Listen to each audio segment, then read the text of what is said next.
Hello everyone. In this video, we're going to provide an overview of Chapter 4, Continuous Distributions. My name is Fred Rispoli, and I'm coming to you from Stony Brook University. So here's our outline. We'll talk about probability density functions, the uniform, the exponential, the normal, and the gamma distributions, and we'll add some material about the cumulative distribution function and expectations. So we'll begin with the probability density function. Let's suppose x is a continuous random variable. Then the probability density function, often abbreviated as PDF, f of x, has the following properties. The probability that our random variable x is between a and b is equal to the integral from a to b of f of x dx. Okay, so notice this is quite different from the discrete case. In the discrete case, we have what's called a probability mass function, the PMF, and using the PMF you get the probability directly. Here you have to do a little bit more work. We have the PDF, and then you have to find this integral.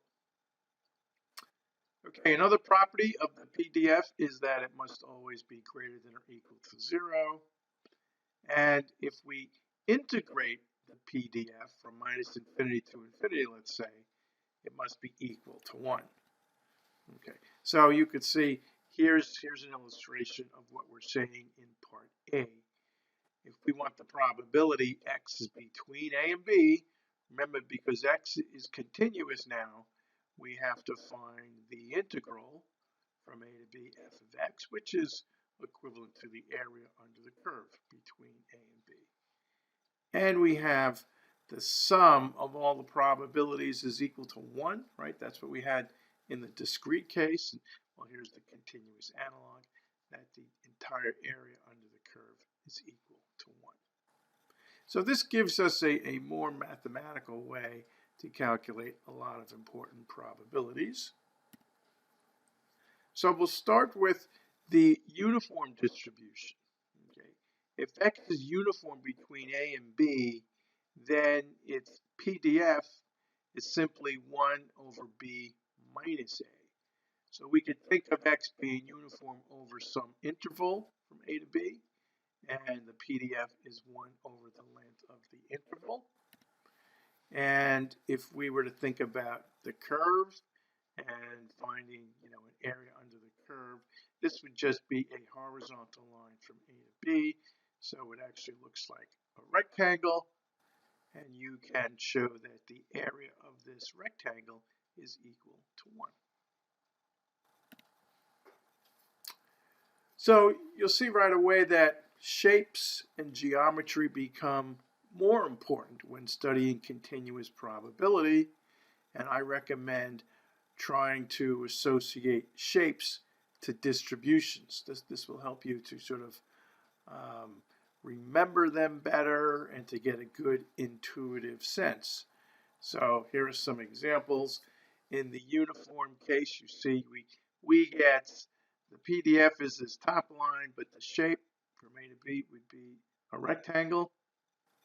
We'll be talking about the exponential next.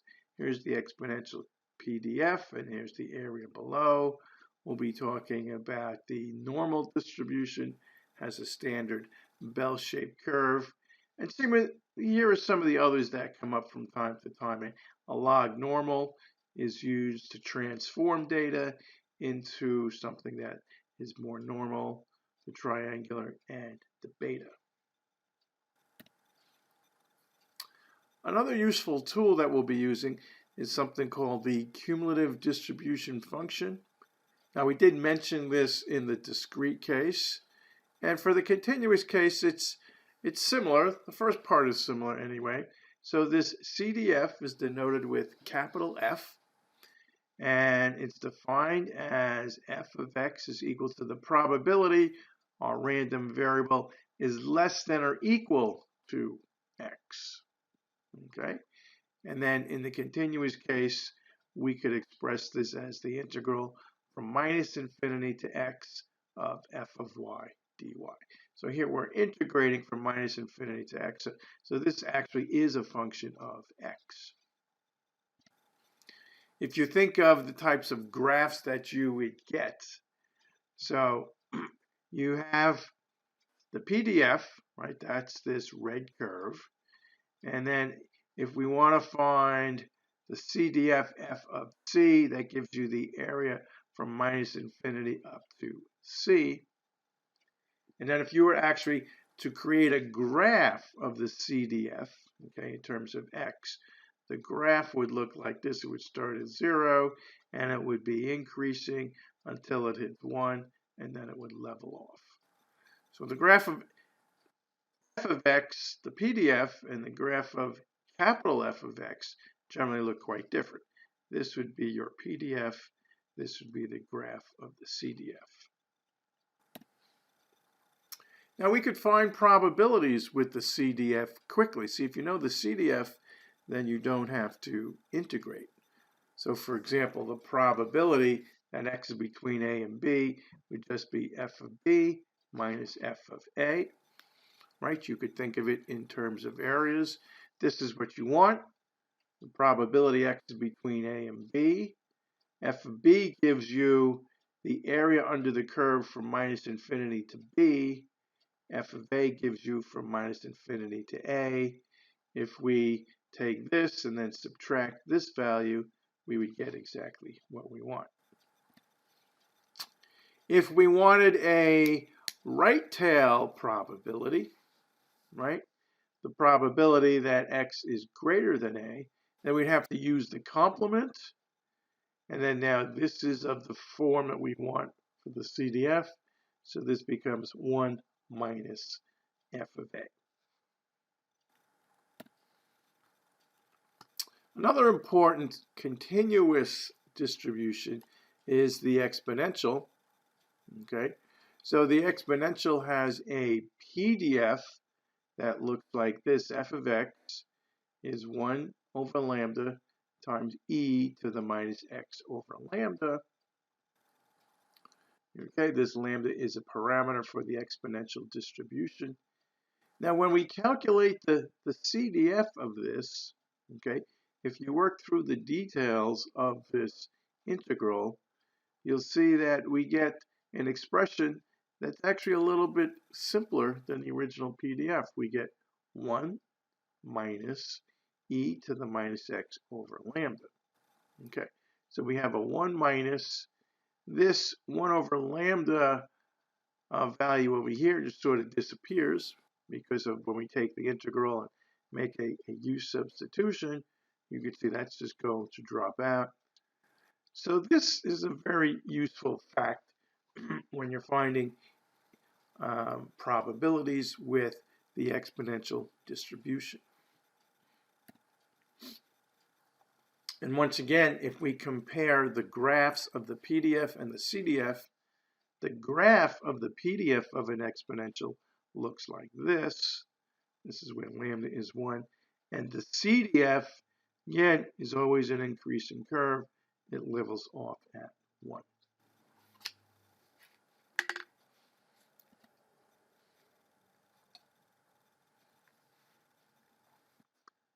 All right, next let's take a look at expectations.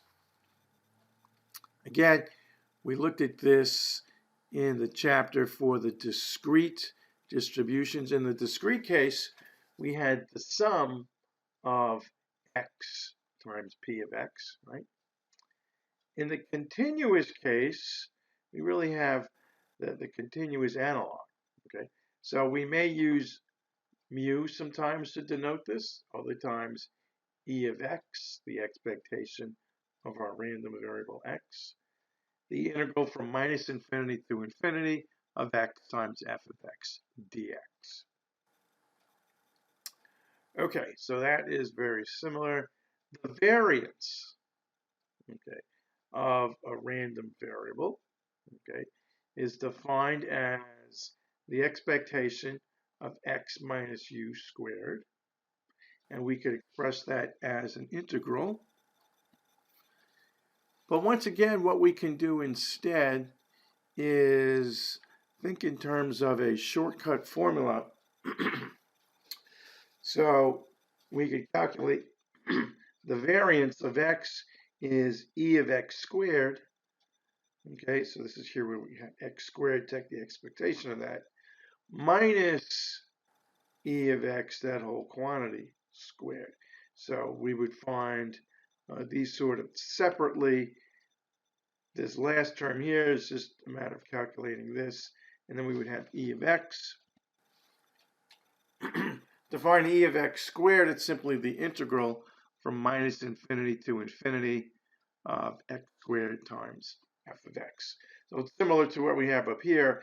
It's just we multiply f by x squared now instead of x.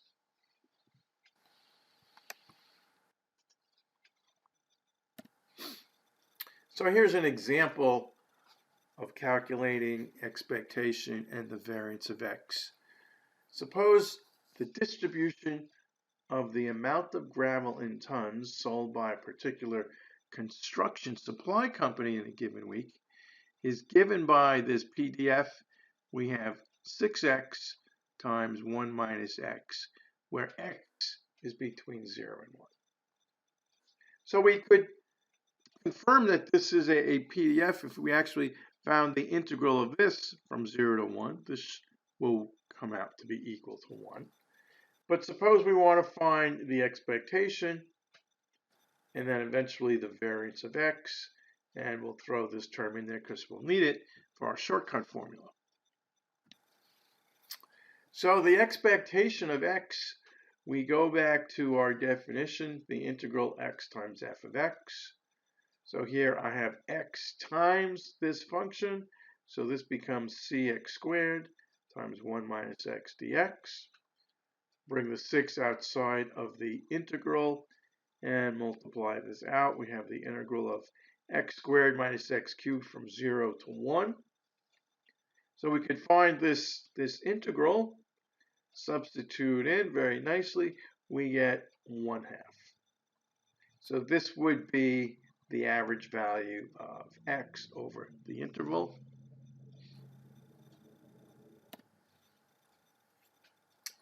Now, to find the variance, remember we need to find e of x squared and then subtract from that the quantity e of x squaring that.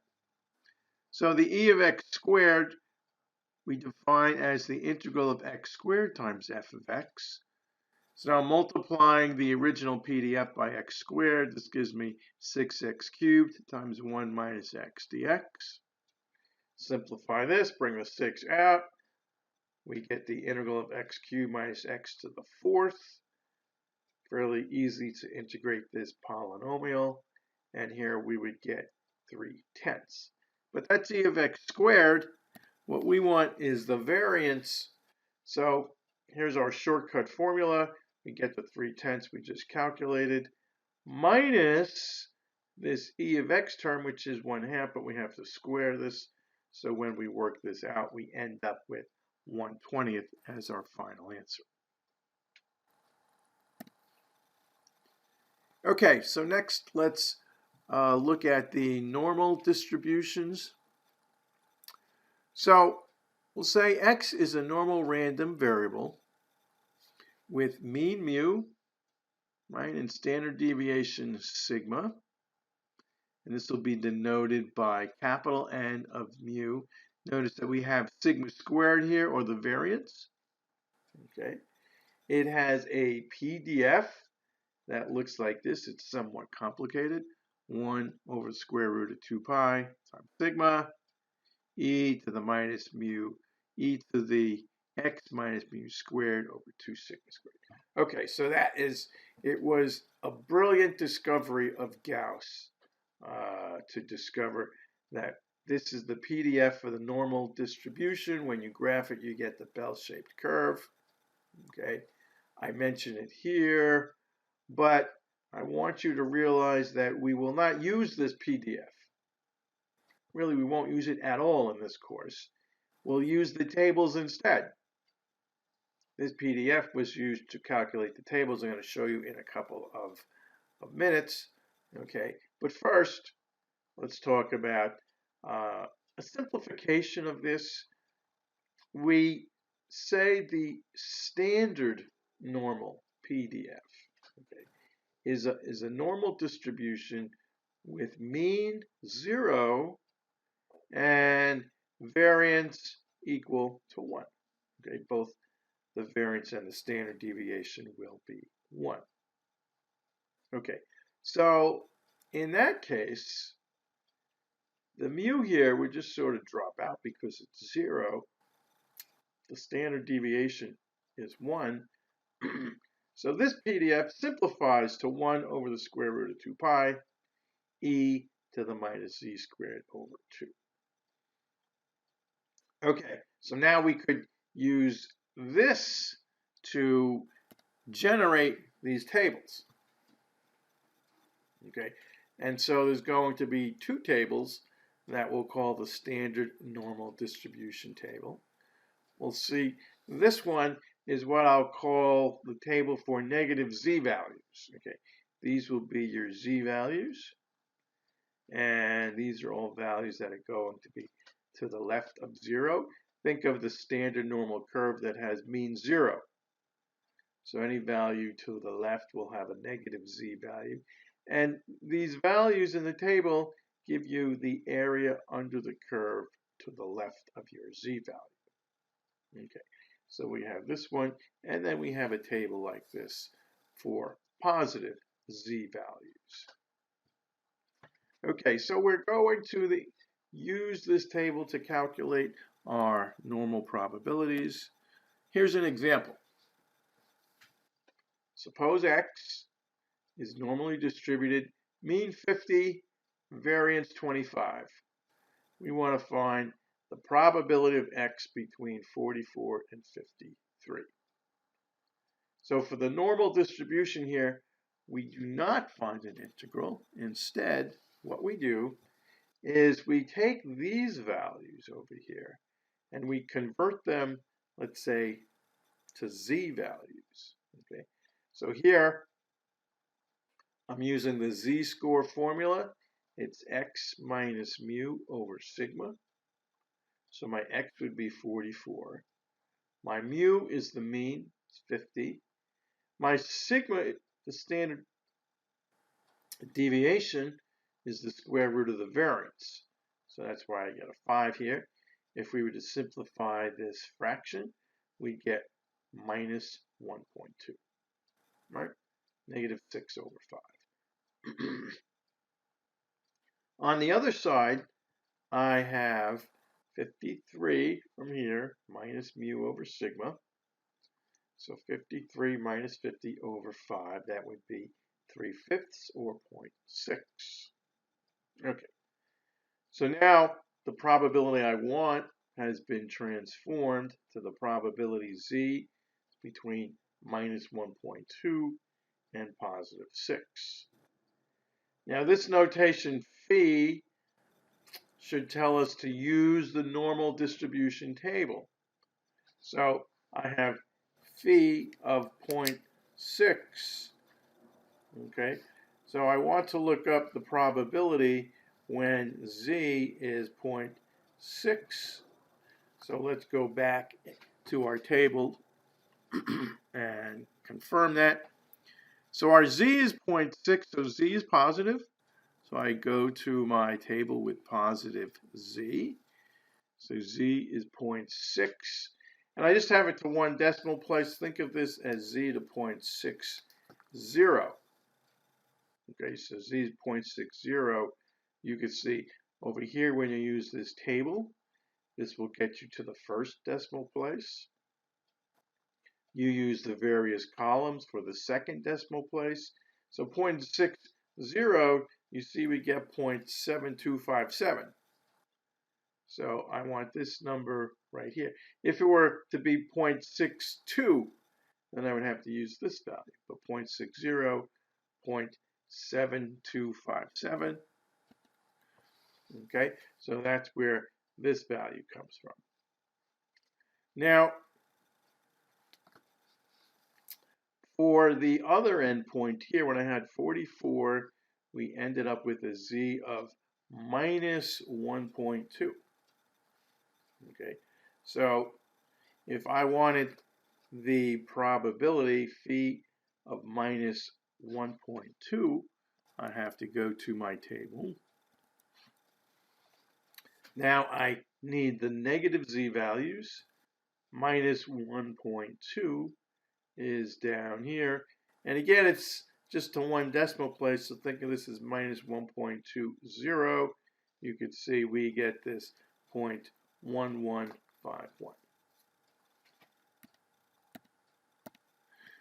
So now I simply have to subtract these two. We end up with a final probability of 0.6106.